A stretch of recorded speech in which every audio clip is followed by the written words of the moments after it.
I'm really tired and frustrated by the constant need to update games. Now, I know this is not going to go anywhere.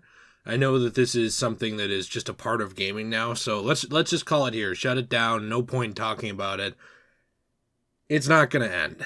It's only gotten worse, but I'm so sick of feeling like the game that I buy, no matter what it is not going to be the same game that I'm playing in a year. And it's not always a positive thing. I know a lot of people see video games as disposable media. They play it once, they're done. They resell it or throw it out or never access the digital file they paid full price for again. But for me, I very consistently go back to older games. I very consistently go back to games that I love to play. Even right now, I'm playing through the original Dark Souls again, just on my own with my wife, and having a fun time. And something that I've noticed over the years with gaming is that it's gotten more and more and more online reliant. Obviously, so have our lives. Obviously, so has the world in general, so that's to be expected. But it doesn't just happen with online games. And that's kind of my issue with it. You don't just see games like World of Warcraft or competitive online fighters actually adding in updates and patches anymore. And the patches are now no longer just, hey, something was broken in the game, we never realized it, here you go, here's a fix. That's kind of what the patch system and update system was back in the Xbox 360 and PlayStation 3 era when it was coming out. It was like a way to add a band-aid. Up to this point in gaming, for the most part, patches were not a huge thing. Yes, they were on some PC games, for sure. But the thing with patching was that it was usually not really an effective way to do things because you would have to re-release a physical game cartridge or disc. There have been ways around that in the past. Like, for example, I believe it was either Pokemon Emerald or it was Pokemon Leaf Green and Fire Red. It was one of those Game Boy Advance era Pokemon games. They did actually distribute an update to fix the internal game clock and some other stuff to that game, where if you went to an official Nintendo booth, plugged in your link cable, blah, blah, blah, blah, blah, you could update the game. But for the most part, video game updates were not a huge thing prior to that era, when you started seeing the sale of more digital games on consoles, and the idea that, hey, this game doesn't have to be permanently broken. If we launch this game and it might have had a problem we didn't notice, we can fix it. Now what it's become is an excuse to release whatever the hell you want as a company and fix it later or not fix it at all. Or even worse, release it with the promise that you'll fix it later, which, why didn't you just delay the thing then? It's something I've noticed even with newer games that I was really looking forward to, things like Gran Turismo 7, which have gone completely online in a lot of different ways and really sullied my opinion on even wanting the game. It's really frustrating because this is something I was really looking forward to. I was going to say GT3, but I guess with GTA I should specify. Gran Turismo 3 was the first video game I ever personally owned. So a game like that coming out and being mired in these problems where it's going to be forced to be fixed and helped through updates is really frustrating. This kind of stuff is really putting the death nail in physical media. And what I mean by that is, think about this. Think about if you were buying a movie. Yeah, I know it's a foreign concept to a lot of people at this point, but please bear with me. If you were buying a movie, and that movie was a disc, and you could buy that movie right now, but it would be better later, why would you buy it now? Why would you not just buy it later? Video games are getting to the same point where there is almost no reason to be an early adopter for most of these properties, because it's just going to be updated, patched, and fixed later. You might as well buy everything out of a bargain bin at Walmart, on your way to get the Coca-Cola Starlight Soda, which, by the way, is very, very good. Found it at Walmart just the other day. Just saying, I'd highly recommend it, but that's beside the point. Wait, if people buy enough of it, they might keep it not being limited edition. That's a good point. People need to buy the Starlight Soda. This is what the video is actually about. It was our hidden agenda all along. No, you almost might as well relegate buying games to something that you do on a discount completely. And I know a lot of people have done that. It's something that I personally have started to gravitate towards more as well, except for a few select companies that have proven themselves to me. But even some of those have really dropped the ball. You know, like years ago, following Fallout 3, Fallout New Vegas, and Elder Scrolls V Skyrim, I would have said that Bethesda was a company where, despite the glitches, all right, I know that they were there, despite those glitches, for the most part, I was happy to buy their stuff at launch. You know, even if I didn't get to it right away, it was something like, hey, I'm happy to support this massive world that they've made. I'm happy to support these characters that they've made and this style of single-player game. Games are moving too much towards multiplayer for my taste. I want to support this. I'll buy it, you know? It was one of those things, and Alex from Podcast Now, a good friend of mine, that's how he's always been with the From Software Souls games, where it's something where even though he knew he wasn't going to beat them because he's not, you know, as hardcore into them as a lot of people are, he would buy them to support the single player aspect of it because he thought it was awesome that they were making this type of game. And the updates that they offered were usually minor. They were little fixes, things to fix something that was wrong with the game. Now we've gotten to the point where fixes isn't really a good term for it. You have two different sides to this coin. I guess maybe you would have three, because you do have the DLC that will always come later for a lot of games, which isn't, I guess it is sort of an update, but it's usually one that you pay for. That's been around forever. And a lot of people have argued that there's no point to buy games early because of that in and of itself. Why should I buy Fallout 4 now when it's going to get, you know, 50 hours of story expansion type crap in the course of the next year? Why should I not just play it then? Or, you know, another example of that is even something like Metal Gear Solid 5, where it's like there is now a complete package of that with all of those updates, all of those fixes, and all of those things that have been improved. Even big single-player games like Final Fantasy 15, where they went back and revamped the end game and a lot of the final type dungeon stuff to actually make it better and improve it and make it a better experience for players. It kind of makes you wonder what was the point of the players who bought it on day one, right? They got fundamentally, at least according to the updates, because the whole point of them was to make it a better experience. Being an early adopter makes you have an intrinsically worse experience on a game. And now this isn't always the way it goes, because what's funny about this is that sometimes it goes the other way. I was actually looking at a list online of some updates and things that communities considered having ruined games. I will include this in the links down below just to, you know, for your ability to look at it, I suppose. But there are games like Mario Kart 8 Deluxe where they've caused an update later on that was supposed to improve the game, and all of a sudden it actually really makes it worse. So there was no point to release it at all. An update where it really pissed off competitive players. Yes, there are competitive Mario Kart players. I'm not one of them, but they exist, who really took this game seriously and had a fun time with it as a racer, because this update all of a sudden just prioritized giving super good items to the people in last place or second to last place. So what it would do is give them a blue shell or give them a bullet bill, I think that's what it's called, the rocket, where you're able to actually zoom ahead past everybody. And so it was almost this thing where it created a environment of rebalancing the game where everybody tried to stick super close together or, you know, start to fall behind on purpose near the end of the race to purposely zoom past everybody because you were actually benefiting from not being in the lead. A game like that really sucks when you take some of the fundamental fun out of it and you think that you're fixing it.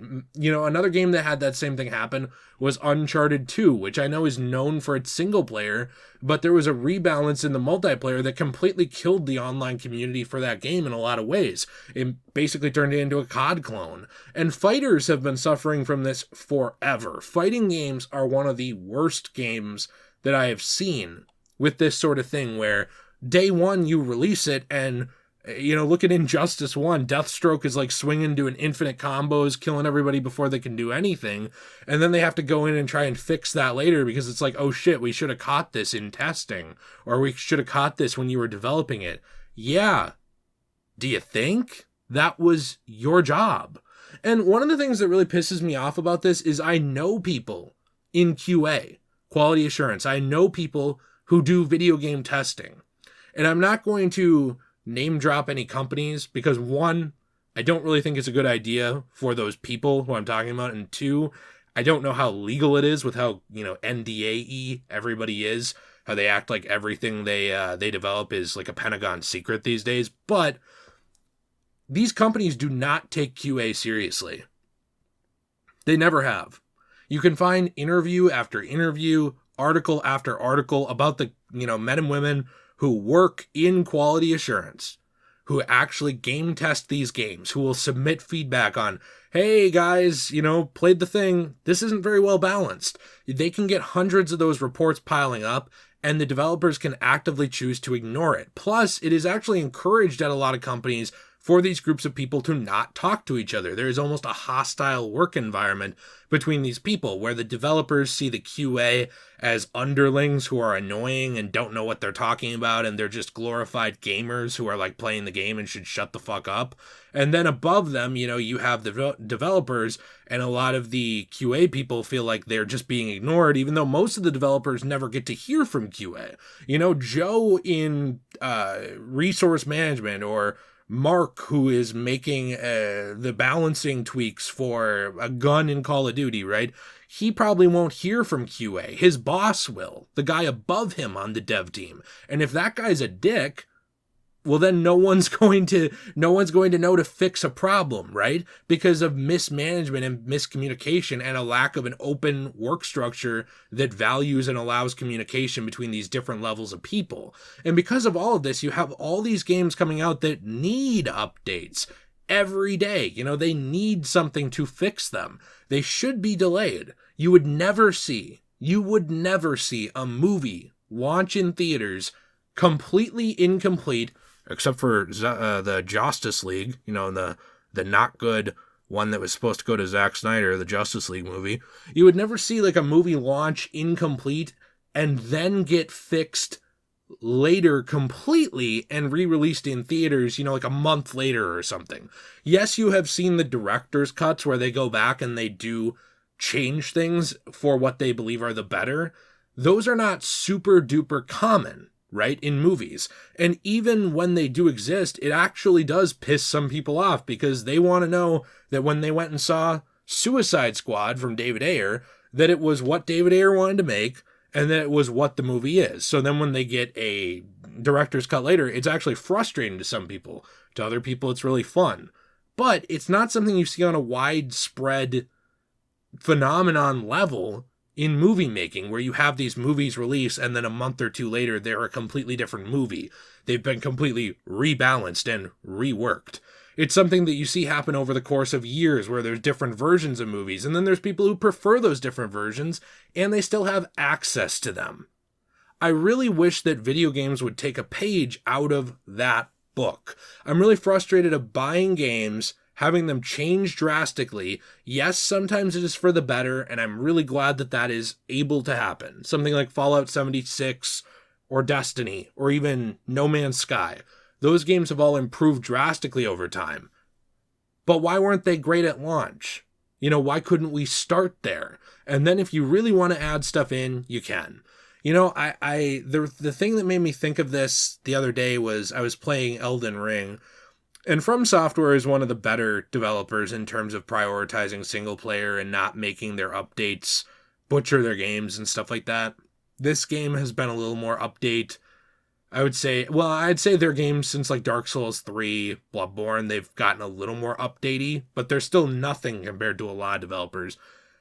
But I was building my build for this character that I'm playing around a weapon called the Sword of Night and Flame. This is a brief tangent, but it has a point. And you have to pump into specific stats in order to use weapons in the From Software Soulsborne type games. They have prerequisites to use, and then a lot of them scale with those stats, which means they output better damage and your character will do better over time. There were a lot of people very close to the end of the game, actually, by the time this update rolled out. I was not one of them, using the Sword of Night and Flame, and it got completely nerfed. It saw something like I think like a 15% damage reduction in one area. It saw like a 30% or 28% or something damage reduction for another attack. And I understand that the point of that change was to rebalance because they probably thought, oh, we did make this a little too strong. This game has an online presence where you do PvP. We made this a little not fair. But the problem with that nitpicking and pick and choosing is it changes a lot of stuff with these games where you kind of wonder, why should I have picked this up now? Why didn't I pick it up in a month? Because a lot of those people who were very close to the end of the game and pumped a lot of stats into that sword, into their stats to use it, were really, really frustrated and pissed off because they felt like their whole character build got nerfed for no reason. This is something I've seen happen again and again in gaming, where you take the fundamental experience of what it is for somebody and you strip it out and you tell them, but it's good for you. We made the game. We know what's good for the game. And I understand that when you buy these games, even if it's a disc, you don't own the IP. But I really miss the days when I could pop in The Simpsons Hit and Run, or even a game like Shadow the Hedgehog, as garbage as a lot of it was. And I knew what the game was. I knew that it wasn't going to change on me. If it had issues, it had those issues. There were thousands of games I could go and play otherwise if I didn't like it, and it was what it was. I could get used to it, or I could move on. Now, you never know if the game you're playing today is going to be half as good tomorrow, or 10 times as good 6 months from now. Really leading to the feeling that this is becoming a disposable hobby that there's no point to pick up until very late in the life cycle of a game when it's done. And by then, a lot of games, especially online ones, aren't worth owning anyway. I'm very frustrated by this. It pisses me off. It won't change. So, like, it's one of those things where I just keep gravitating towards older games more and more the further it goes on. And not just ones that I played as a kid. I'm talking ones that I just never got to experience because I know that they are good. They've always been good. And they're not going to get some shit update now that will turn it into a coaster. I'm interested to hear what you think in the comments down below. I'm always interested to hear your thoughts on this. I know that there will always be, those outliers like the always online games or MMOs, stuff like that need this kind of stuff all the time. And I understand it because you opt into that for the game experience.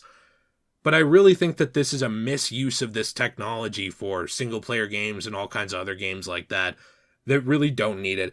I did want to say a thank you real quick to one of our Patreon supporters who I've neglected to thank quite a few times, especially because he really upped his support of this channel, and that is actually Seth. So thank you, Seth, very much for supporting the channel. We appreciate you very, very much.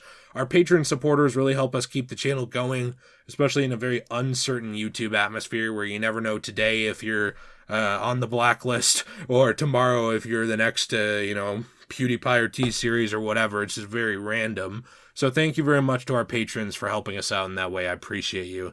Have a fantastic day, everyone. Let me know what you're thinking in the comments down below. We're at 103,000 subs, so please hit that sub button if you have not. As always, stay shui. Until my video gets an update and I change everything I just said. So haha, shouldn't have watched it early.